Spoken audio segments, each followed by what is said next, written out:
What is going on, guys? Welcome back to the channel. If you're new here, my name's Tanner. I live in Austin. I just recently started a series that I'm going to be telling you exactly how I got to 1,000 rated and kind of give you a blueprint on how you can do the exact same. I'm nothing special. I started at maybe 870 rated and I've climbed my way all the way up to 1,005. I live in Austin. I've been competing on the pro scene for a little bit and have been able to make a name for myself, build a following, and get some solid sponsorships. And so I want to talk about my journey and how I got here. So this is the second episode. If you haven't watched the first one, go back and check it out on my channel. It's if I had to restart, this is exactly how I'd get to 1,000 rated. This is the first official episode. I'm going to be talking about network, as you can see in the back. Network has been a huge key into getting me to where I am today. I believe if you want to get to the 1,000 rating, one really important thing that you need to do is work on your form and get form that's very consistent and very repeatable. And from my experience, getting a net and throwing into the net is one of the best ways to do that. I'm going to show you exactly what I focused on and how I would break habits so you can do the exact same. Let's get into it. I know a lot of people talk about how they don't like throwing into a net. I completely understand, but I also think it almost is a necessity if you want to get far in this game for multiple reasons. The first reason is if you want to break a habit, which if you're trying to get better, more than likely there's going to be a handful of times that you're going to have to break a bad habit.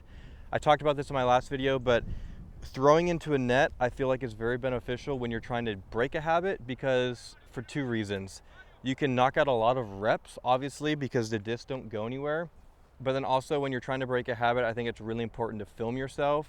And so having the net set up, you can set up your phone really easily. But something that I think a lot of people make a mistake on is whenever they're trying to break a habit, let's just say they're trying to break, they're trying to round, or they're trying not to round anymore, right? Let's just say they finally throw one and it feels good and the disc flies better than what it was before. People automatically think, oh, because that felt better and that flew better than what it was before, I must have done something right. And sometimes that's the case, but sometimes that's not at all the case and you're still doing something else wrong. And so I think having the net here is really good because you don't get any emotional attachment to the result. You can just be so focused on your mechanics and you're not focused at all at how the disc is flying. And I think when you're breaking a habit, you shouldn't even care about how the disc is flying. You should worry about trying to get into the right spots and making sure that you're getting into all the right spots. And so if you don't know or understand the mechanics, I highly recommend going on YouTube. There's so many coaches that break it down. Overthrow Disc Golf is one of the best, I think. He breaks it down into really easy, digestible ways, and I know he has a multi-sport background. I would definitely recommend checking that out. Is what I'm going to do in this video is I'm going to show you all how I break habits. I'm trying to work on some things actually right now, and so I'm going to give you all kind of a sneak peek into how I do that. So I took a little bit of a break from disc golf and I have been coming back. I took like a 6-month break, and so really didn't touch a disc at all. So I'm trying to just dial things in, and that's great for that because I just want to get some reps in, get my muscles used to the throw again. And I want to redial in some things. One thing I want to work on is trying to delay my head turn a little bit as I'm pulling through. I really want my head to be one of the last things that come up. I feel like recently sometimes my head whips around kind of with my shoulders, and I think that can cause me to open up a little early. So that's something I'm going to focus on right now. One of the best ways I do that, and I think people don't think about this or don't do it because they think it sounds stupid or whatever, is I'll essentially work on what I'm trying to fix one thing at a time, and I'll kind of start really slow and then slowly add speed and power. In the moment, let's just say I go 10% and I nail it perfectly, 20, 30, 40.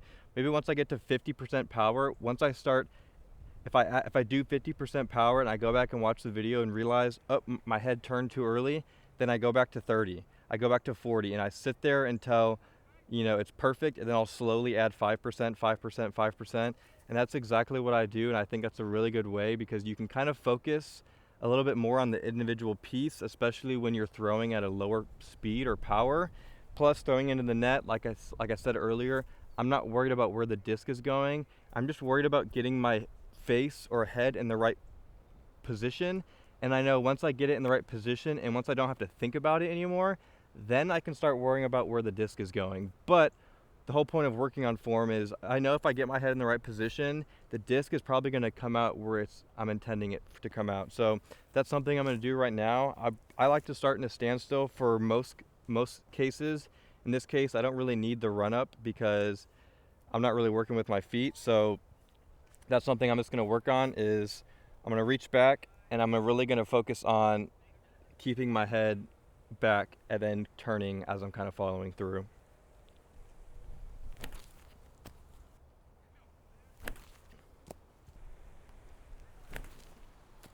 I'm gonna put a couple of these in slow-mo so y'all can see it. And this is great too because you can just grab whatever disc. I'm just gonna grab my putting putters too because they all feel the same.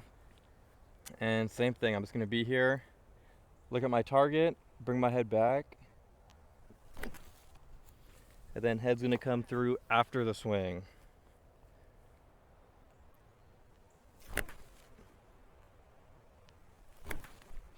Something to think about is don't get too emotionally invested in like what feels good, because sometimes, like I said, what feels good isn't correct. So just because something felt good, go back and look at the camera, see if it was actually good, and then if it was, replicate it. But don't, I see so many people be like, oh, that one throw felt good, let me try to, recreate what I just did. And it's like, that's another way just to create bad habits. So don't get emotionally invested in what feels good, because sometimes it's not.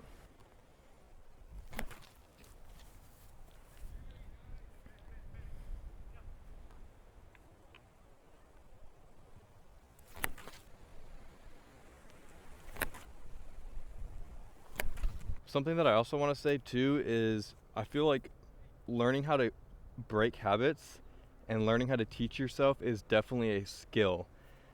I wasn't always good at teaching myself, and I wasn't always good at breaking habits, but the more you do it, the more you learn how to break your habit. So if you are someone who feels like, oh, I just can't do it, it's going to be hard at first to try to break your habit because you don't know anything better, right? Like you only know how to feel one thing. But the more times you can learn how to like feel something else, the easier it's going to be to break a habit. And so I want to encourage y'all to keep pushing and to start slow, start focusing on just one thing and break the habit. The goal is for it not to feel natural. If it feels natural, you're probably sticking to your old habit. So just keep pushing, put in the reps. I promise you, you'll get better. That already was feeling pretty good. Sometimes for me, it just takes a couple reps for me to really click. So what I'm going to do is I'm going to do the same thing, but I'm going to add a run up.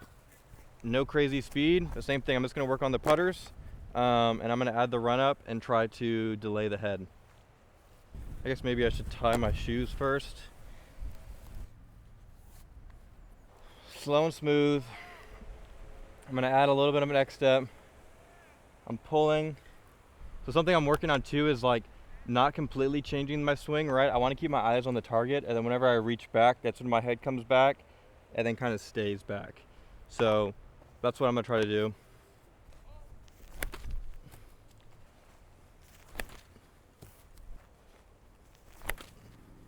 Those feel good, but we'll see. Yeah, I'm not going to tell myself it's right just because it feels good.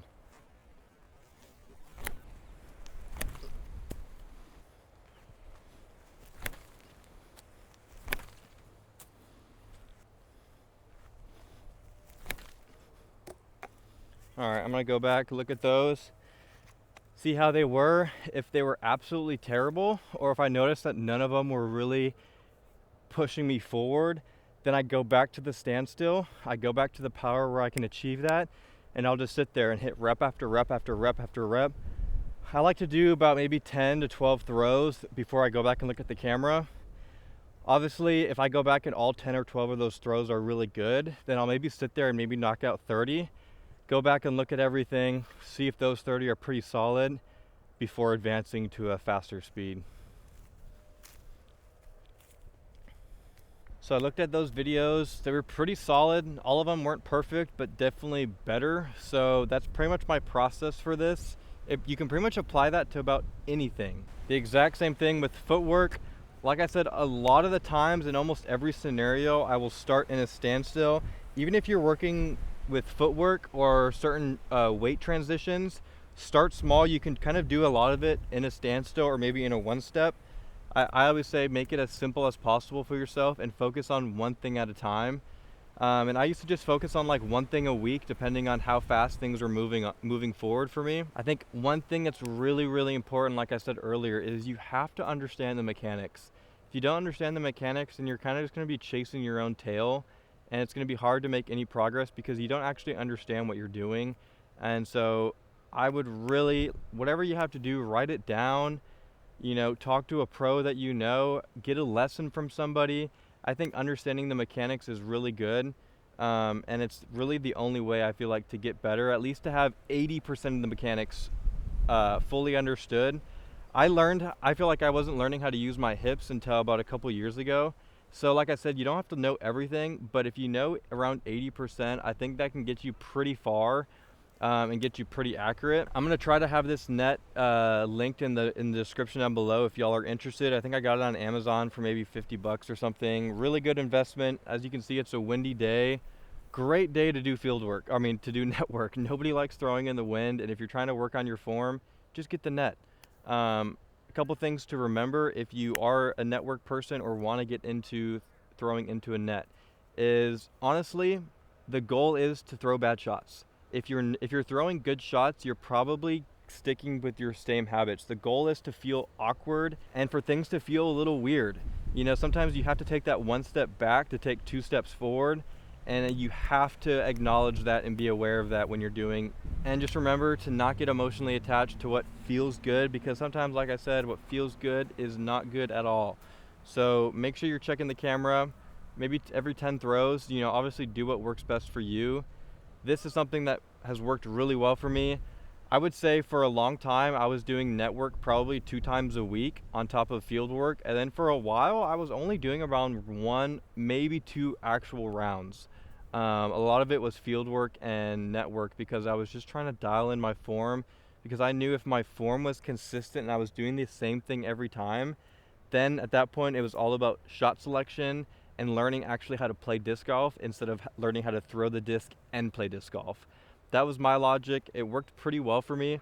But like I said, do what works best for you, what you feel like might work best. But also don't be afraid to try new things. I think that's something that's really important. And that's something that I had to learn as well. I used to play a lot of disc golf. I used to play a lot of rounds and just try to throw multiple shots. And then eventually I switched and I was like, let me just try going all in on field work and network. And honestly, I feel like I saw the most results doing that. So I think there's a good balance that needs to be had. But like I said, do what works best for you. If you enjoyed this video, make sure y'all like and subscribe, please. That helps me out a ton. And share this with a friend.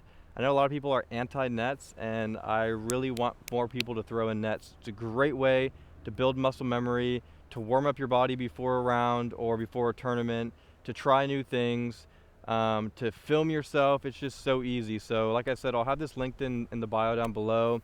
This is episode 2 of if I had to restart and get to 1,000. This is exactly how I would do it. I just showed y'all. I'm showing y'all all the secrets. We'll see y'all on the next episode. And if y'all have it, leave a comment down below on what you want me to make a video on next. I'm going to cover a lot of different topics. Like I said in my last video, from how to build a following on social media, how to navigate contracts with sponsorships. I've had 2 disc manufacturers now, and I've had a couple retail stores, chalk bags, beef jerky sponsors. So if you're ever looking on how to navigate contracts and how to set up contracts for what you think you're worth and how to work through those conversations, I would love to help or love to post a video. Just leave a comment down below on what you want me to make next. I don't necessarily have a super tight order of how I'm going to post these videos, so I'm pretty open to suggestions. Like I said, like and subscribe down below, and we will see y'all in the next video.